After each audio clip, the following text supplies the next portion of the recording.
નમસ્તે મિત્રો, સ્વાગત છે તમારું મારા દેશી સ્પૂનના કિચનમાં. મિત્રો, આજે આપણે બનાવીએ તાંદળિયાની ભાજી.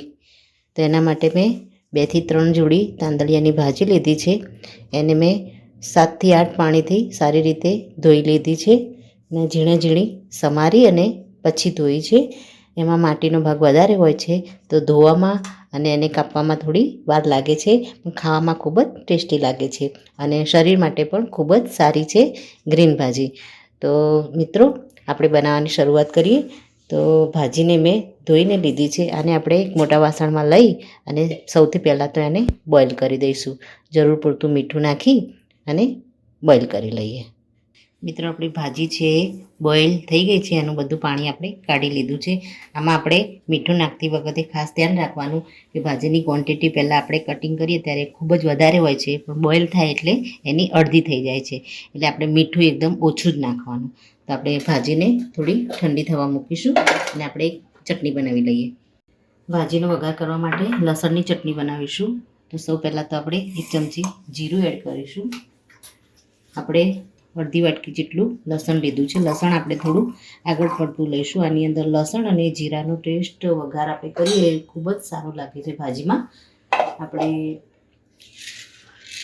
10 થી 12 આપણે કાળા મરી લઈશું અને લાલ મરચાંને આપણે ગરમ પાણીમાં પલાળી અને મૂક્યા છે. એ લાલ મરચાંને આપણે આની અંદર એડ કરી અને આને આપણે પેસ્ટ બનાવી દઈશું. મીઠું આપણે આમાં ટેસ્ટ મુજબ એડ કરીશું. આપણે ભાજી બોઇલ કરી ત્યારે આપણે એમાં મીઠું ઓછું એડ કર્યું હતું, એટલે આપણે એમાં થોડું મીઠું એડ કર્યું. બાકી આપણે વઘારી અને ટેસ્ટ કરી અને ઓછું પડશે તો આપણે એડ કરી લઈશું. મિત્રો, આપણે ભાજીને વઘારવાની શરૂઆત કરીશું. સૌ પહેલાં આપણે વાસણમાં તેલ મૂકી દઈશું. તેલ આપણે થોડું આગળ પડતું લઈશું, જેથી ભાજીમાં આપણે પાણી એડ નથી કરવાનું, એટલે નીચે ચોંટે નહીં. તેલ આપણું થોડું થાય એટલે આપણે એમાં જીરું એડ કરી દઈશું. થોડા આપણે મેથીના દાણા એડ કરીશું.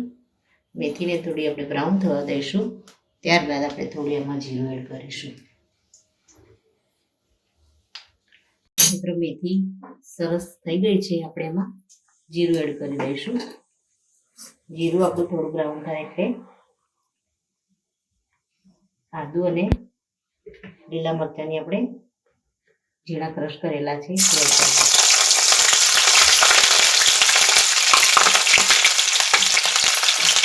થોડી આપણે હિંગ એડ કરી દઈશું. મીડિયમ ડુંગળી ઝીણી સમારીને લીધી છે અને એડ કરી દઈશું.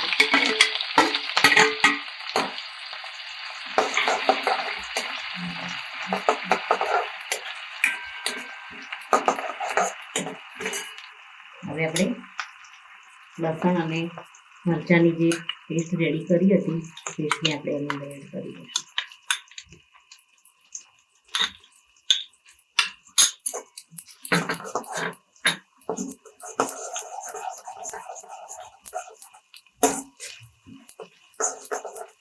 આપણે કાશ્મીરી લાલ મરચાં આપણે ક્રશ કરવામાં એડ કર્યા છે.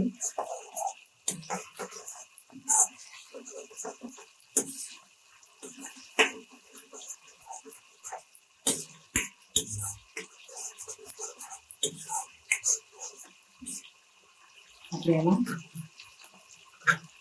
હળદર એડ કરી દઈશું.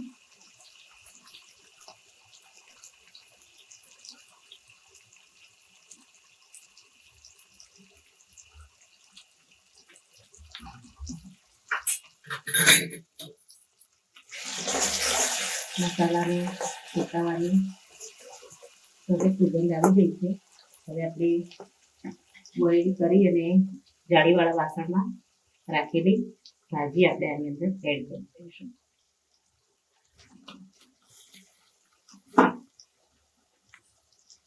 આપણે જાળીવાળા વાસણમાં રાખીએ એટલે પાણી બધું એનું નીકળી ગયું છે.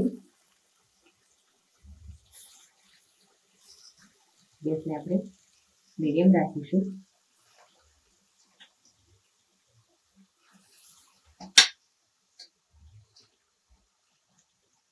એકદમ ઈઝી મસાલાથી જ આપણે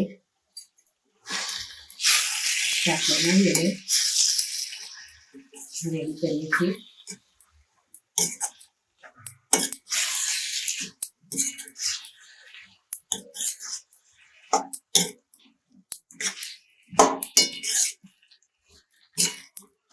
આપણે લાલ મરચાંની ભૂકી એડ કરી દઈશું.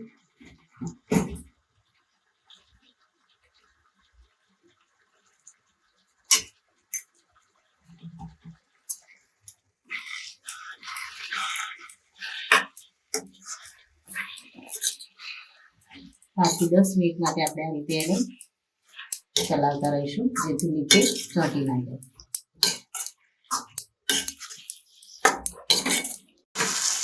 મિત્રો, ખૂબ જ ઓછા મસાલા અને એકદમ દેશી સ્વાદ સાથે આપણી તાંદળિયાની ભાજી બની અને રેડી થઈ ગઈ છે. ગેસને આપણે બંધ કરી દઈશું અને આને આપણે સર્વ કરી દઈશું. મિત્રો, રેડી છે આપણી દેશી મસાલા અને દેશી સ્વાદ સાથે બનીને તૈયાર થયેલી તાંદળિયાની ભાજી. મિત્રો, આ ભાજી અમે બાજરીની રોટલી સાથે લઈએ છીએ. તમને આ ભાજી કઈ રોટલી સાથે સારી લાગે છે મને કમેન્ટમાં જરૂરથી કહેજો. તો મિત્રો, આ સાથે મારો વિડીયો અહીંયા પૂરો થાય છે. મારા વિડીયો જો તમને ગમતા હોય તો લાઈક, શેર અને સબસ્ક્રાઈબ કરવાનું ભૂલશો નહીં અને કમેન્ટ જરૂરથી કરો. ફરી મળીએ એક નવા જ વિડીયો સાથે. ત્યાં સુધી આવજો. Thank you.